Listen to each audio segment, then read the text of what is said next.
The question was that what kind of preparation are we giving the young people? What kind of opportunity are we giving them? What kind of value? What kind of opportunity are we providing them so that they can become the change agent and the change makers of our society?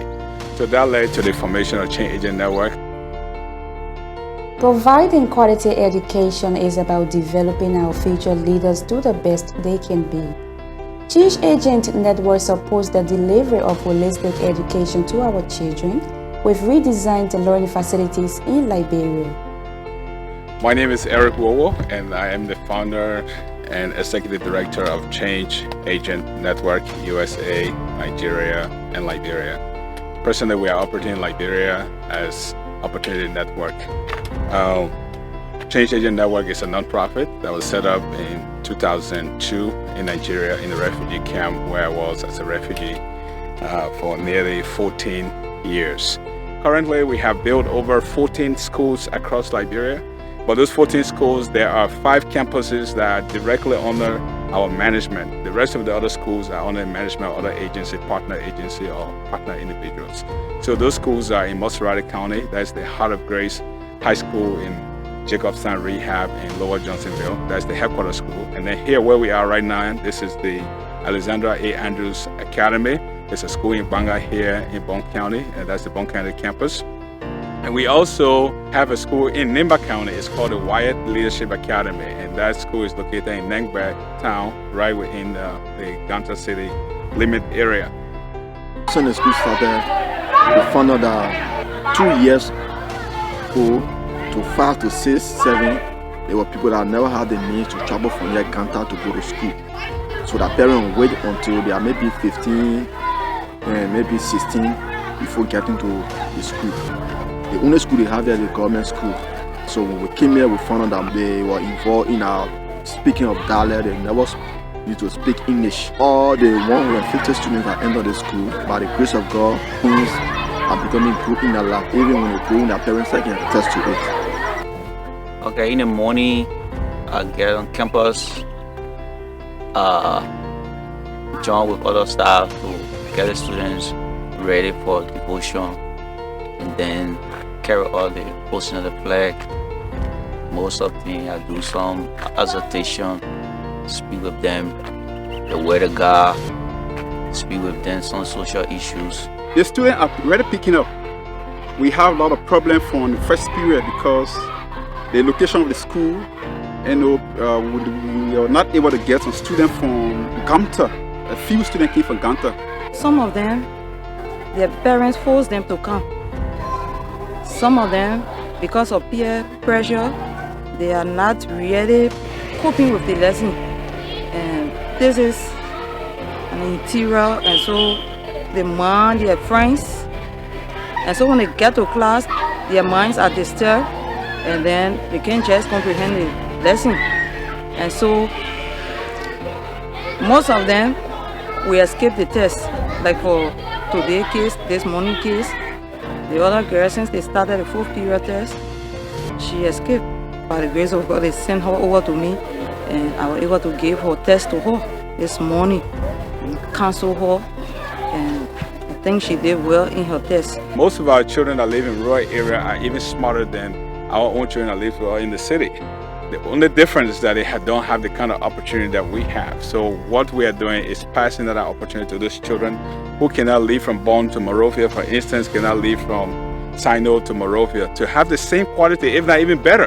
The school can teach well. They can teach according to your level, and we can understand it. Like we see the campus, it speaks volume. It has a great impact. Since the town was funded, they have had only one government school, the George Dumbo School, and the space cannot even contend with the population right now. The school are doing great. We have some staffs that are C certificate holder, B certificate holder, AA, graduate from LRC, other colleges every year. Personally, we are working with 16 teachers, starting from the administrative staff to teaching staff. But we put the whole working staff together. We have about 21. We have the security, the janitors, and other people that do manual work on campus. The cafeteria going to work in line with the school. It will be another business department to help the school also. Teachers will buy food from the cafeteria. Every brought some books and the library is not just for Wire Leadership Academy, also to serve the community. So people from all and other schools will be coming to do research. But we found out that in this environment there is no good standard library. So we are doing it to help students in this particular area, to help them to do more research and study.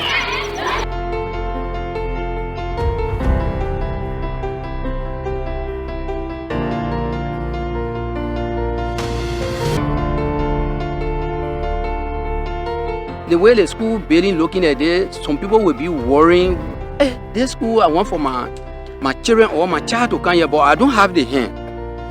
You should not think that way. If you want for your child or your children to come here, you the parent, you got to come and work on the farm. The money you will be working for, you will be able to pay your school, your child's school fee. And as a student, if you don't have, you yourself can come and work for your school fee.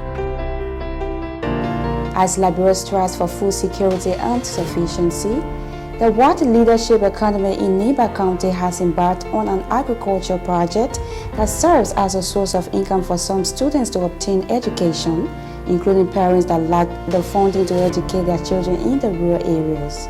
You can build a school like this without agriculture here. We do that to promote the school.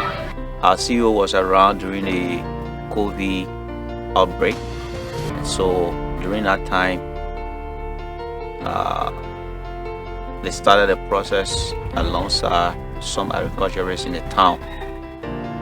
So all through, they have been going through the process of farming while the country was locked down.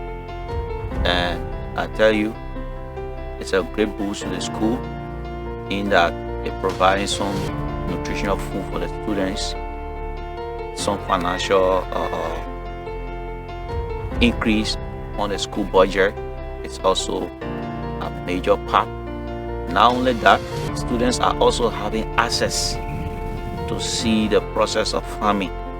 This is a pilot project we are undertaking this year. This is our first time to do it. But the difficulties that we see is, I don't know whether climate change this year, no rain falling. This is why it seems our cabbage that we planted looking like that. But the ground bean, we finish harvesting the ground bean, dug about 15 berries, that we finish selling it, we get the money on him.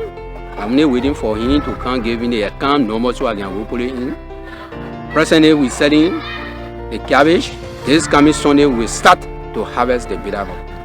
My recommendation will be Teen Agent Network stroke or Opportunity Network to come to our aid by providing facility like cold room that will be keeping those goods when we harvest.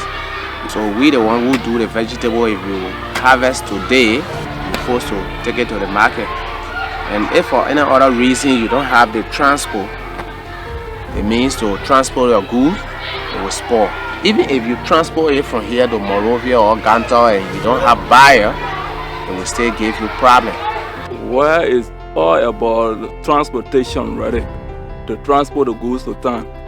And sometimes the way the farm is large like this, to get all the goods together and then sell it one time, it give a hard time, no storage facility. Who the women sell the vegetable.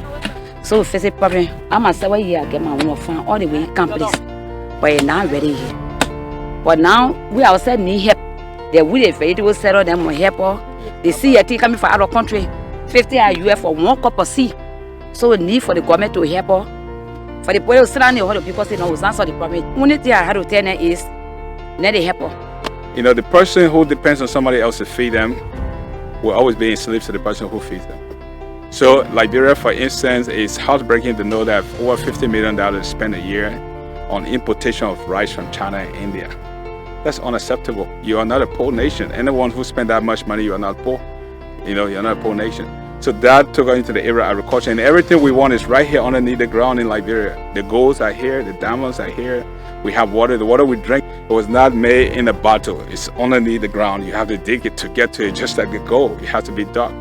The food that we eat every day, whether it's palm butter, cassava, whatever it is that you eat, comes from off this soil.